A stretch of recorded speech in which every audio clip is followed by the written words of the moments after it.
வாழ்க வையகம், வாழ்க வையகம், வாழ்க வளமுடன். குரு வாழ்க, குருவே துணை.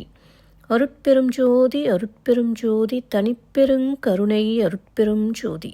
எல்லா உயிர்களும் இன்புற்று வாழ்க, வள்ளல் மலரடி வாழ்க வாழ்க.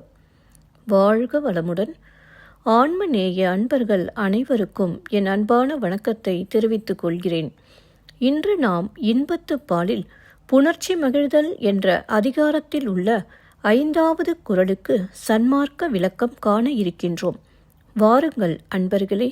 அதிகாரம் புணர்ச்சி மகிழ்தல்.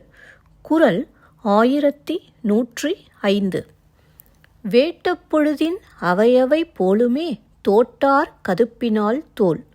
வேட்டப்பொழுதின் அவையவை போலுமே தோட்டார் கதுப்பினால் தோல். முதலில் உலகியல் விளக்கம் காண்போம். மலரணிந்த கூந்தலை உடைய இவளுடைய தோள்கள் விருப்பமான பொருள்களை நினைத்து விரும்பிய பொழுது அந்தந்த பொருள்களைப் போலவே இன்பம் செய்கின்றன. இப்பொழுது சன்மார்க்க விளக்கத்தை காண்போம். விருப்பமான பொருள் ஒன்று நாம் விரும்பிய போதெல்லாம் ஐம்புலன்கள் மூலமாக இன்பத்தை வழங்கினால் எப்படி இருக்குமோ அப்படி மெய்ப்பொருளாகிய அன்பு என்னும் பூவை அணிந்தவர்களின் இன்பமும் இருக்குமாம். மீண்டும் ஒருமுறை கூறுகிறேன்.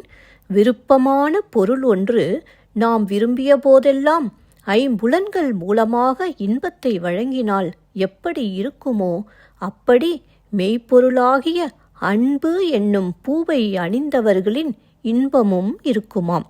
நன்றி அன்பர்களே. மீண்டும் அடுத்த பதிவில் உங்களை சந்திக்கும் வரை உங்களிடம் இருந்து விடை பெறுவது திருமதி பாரதி சேகர். வாழ்க வளமுடன்.